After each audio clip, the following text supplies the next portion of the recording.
Bonjour, nous sommes Adèle Belligon. et Kylian Dreux et aujourd'hui nous allons vous présenter les classes sociales selon Karl Marx et Max Weber.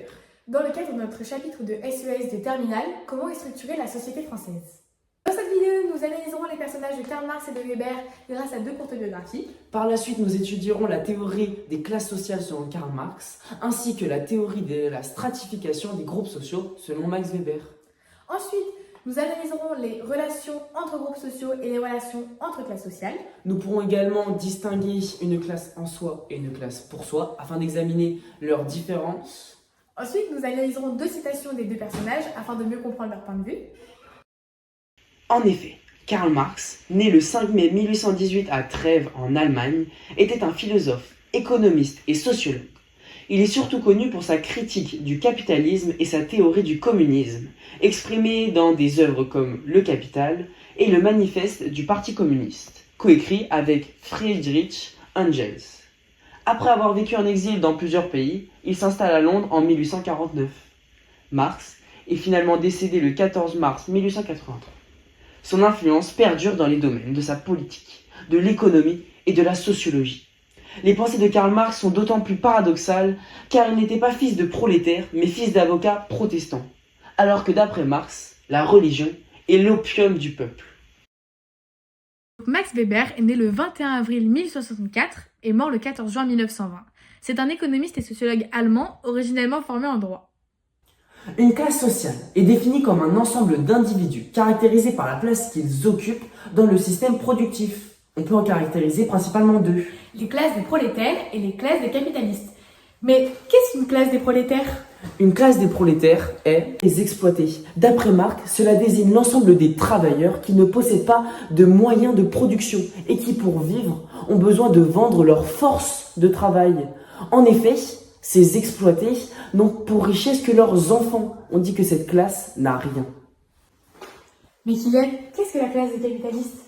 On les nomme les exploiteurs. La classe des capitalistes est souvent appelée la bourgeoisie. Elle représente l'ensemble des individus ou des groupes sociaux qui possèdent les moyens de production, tels que les usines, le capital financier et les terres. Dans le cadre de la théorie marxiste, la classe des exploiteurs tire ses revenus des exploités. En effet, on comprend donc que la classe des prolétaires sont ceux qui sont exploités et qui travaillent en vendant leurs moyens de production afin de vivre. Par exemple, les capitalistes sont en position de pouvoir proposer un salaire et si l'ouvrier refuse, les capitalistes peuvent attendre alors que l'ouvrier non. Mais les ouvriers constituent-ils une classe puisqu'ils sont exploités ? En effet, les ouvriers constituent une classe parce qu'ils sont exploités. On peut prendre un exemple assez concret. Par exemple, un ouvrier va produire un bien de 10 $. En revanche, il ne sera payé que seulement 2 $. On comprend donc que sa valeur est supérieure au bien de son travail et à sa production. Je vous parlais des groupes sociaux selon Weber. Donc Weber, lui, a une vision totalement différente de celle de Marx, c'est-à-dire que lui, il distingue différents critères qui ne sont pas uniquement économiques. Donc il a une vision nominaliste, c'est-à-dire que c'est lui qui différencie les classes sociales pour mieux comprendre la société, sans obligatoirement se soucier de la manière dont les individus eux-mêmes s'identifient. Le sociologue a une vision de la structuration sociale multidimensionnelle, c'est-à-dire qu'il prend en compte trois hiérarchies que je vais maintenant vous présenter. Concernant les critères de stratification sociale selon Weber, il y en a trois. En effet, cela est plus complexe que pour Karl Marx, puisque Marx n'en considère que un, contrairement à Weber où il y en a trois que je vais maintenant vous présenter. Donc nous avons l'ordre économique, l'ordre social ainsi que l'ordre politique, et je vais maintenant vous les expliquer. Donc pour l'ordre économique, les classes sociales se réfèrent à la position économique des individus dans la société, comme leurs revenus. Les personnes ayant un niveau de vie ou des ressources économiques similaires appartiennent à une même classe. Cela correspond donc à leur richesse. Donc par exemple, nous avons Bernard Arnault, qui est le PDG de LVMH, avec une fortune estimée à plus de 100 milliards d'euros. Pour l'ordre social, les groupes de statut se réfèrent au prestige social ou à la reconnaissance. C'est une dimension qui est plus culturelle et qui est surtout liée au style de vie, à la profession et à la naissance. C'est très indépendant des richesses. Par exemple, certains métiers comme les médecins, les professeurs, peuvent être considérés comme ayant un statut élevé, même si leurs revenus ne sont pas forcément les plus élevés. Donc par exemple, on a Omar Sy, qui est l'acteur préféré des Français. Et donc pour terminer, pour l'ordre politique, les partis désignent l'influence et le pouvoir politique. Il ne s'agit pas seulement des partis politiques, mais aussi de la capacité à influencer les décisions dans un groupe ou une organisation. Le parti prend donc en compte notre proximité au pouvoir suprême. Donc en fait, on est plus ou moins proche du pouvoir suprême. Donc le président, par exemple, de la République est au sommet de cette hiérarchie et est le plus proche du pouvoir suprême. Je vais donc maintenant vous parler des rapports entre les classes sociales. En effet, on peut parler d'un rapport de rivalité, de tension, de confrontation. On peut même parler d'un rapport antagoniste. Karl Marx nous dit que les prolétaires devraient se rendre compte de leur exploitation et qu'ils devraient se manifester. En effet, il les pousse à s'unir et à s'allier contre les capitalistes afin de les renverser. On peut le voir dans son œuvre écrite Le manifeste du Parti communiste, coécrite par Engels, avec la citation juste au-dessus, « Prolétaires de tous les pays, unissez-vous ». De plus, les capitalistes cherchent à maximiser leurs profits, tout en minimisant les coûts de production, avec donc un salaire bas et des conditions de travail difficiles. De plus, Karl Marx voit la bourgeoisie comme une classe dominante dans la société. C'est donc une opposition directe avec le prolétariat qui lutte pour ses droits et ses conditions de travail. Par exemple, l'histoire offre des exemples de révoltes ouvrières comme la révolution de 1917 en Russie. La lutte n'est pas réellement dirigée contre les capitalistes, mais contre le tsar, qui protège la classe capitaliste. Ou bien même, on peut parler des révoltes des Canuts à Lyon, qui sont donc contre les patrons. Maintenant, Adèle va vous présenter les rapports entre les différents groupes sociaux. Donc, pour Weber, les différents groupes sociaux, dont il trace les frontières, ne sont pas caractérisés par des relations antagonistes, donc c'est-à-dire des conflits permanents. En effet, le conflit n'occupe pas la même place dans les deux analyses. Pour Marx, il y a une lutte des classes qui n'est pas présente chez Weber, où les classes sont certes hiérarchisées, mais il n'y a pas forcément une opposition entre ces différentes classes. Donc, pour Weber, il est facile de changer de classe car les hiérarchisations peuvent se recouper. Donc, même si on observe le plus souvent une corrélation positive entre position économique privilégiée et forte considération sociale, ces hiérarchisations peuvent aussi diverger. Une classe sociale peut être finalement recoupée en différents groupes de statuts. Donc, nous avons par exemple l'exemple du nouveau riche ainsi que de l'aristocrate ruiné, où leur position économique et leur classe sociale ainsi que leurs groupes sociaux ne sont pas corrélés.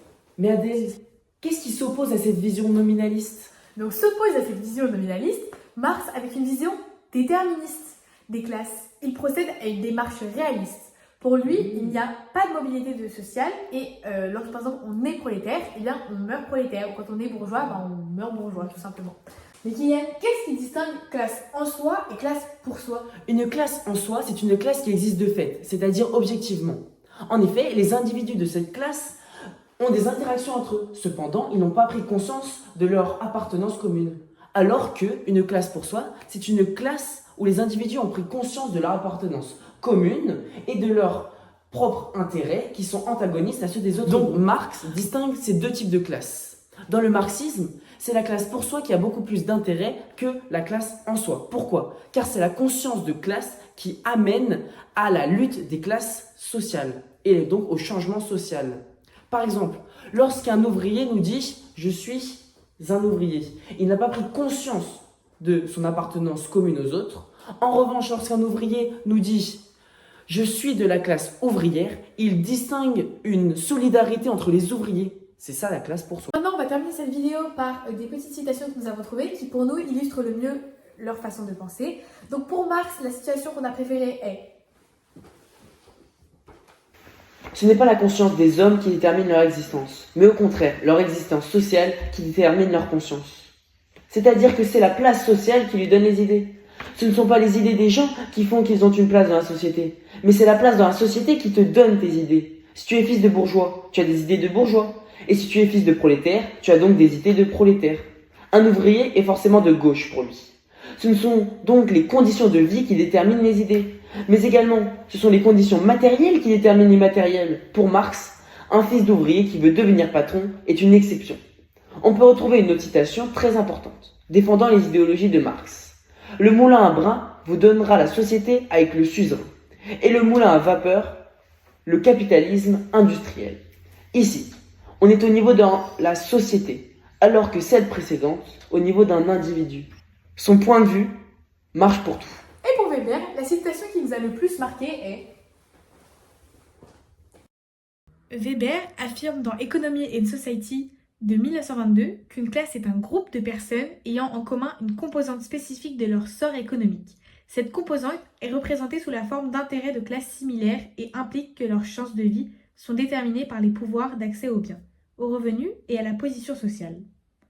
Cela veut dire pour Weber que les classes sociales sont une division d'ordre économique regroupant les individus qui ont des capacités similaires à se procurer les biens et services. Être membre d'une classe sociale signifie avoir des chances comparables d'accès aux biens et services, mais pas forcément former une communauté. Il y a 4 grandes classes sociales selon Weber: ouvrières, petite bourgeoisie indépendante, les classes moyennes salariées, les classes privilégiées par la propriété ou l'éducation. Et donc nous pouvons terminer cette vidéo par une conclusion où nous pouvons dire que pour les deux sociologues, les classes sociales se définissent par des critères économiques, Possession ou non-possession des biens par Marx. et la richesse pour Weber. Et donc les deux sociologues pensent également qu'il y a une société qui est vraiment très hiérarchisée. Cependant, les deux approches se différencient à certains niveaux. Les deux auteurs n'ont pas la même conception de la hiérarchie sociale. Repose essentiellement sur des inégalités économiques pour Marx. Alors que pour Weber, il y a 3 hiérarchies.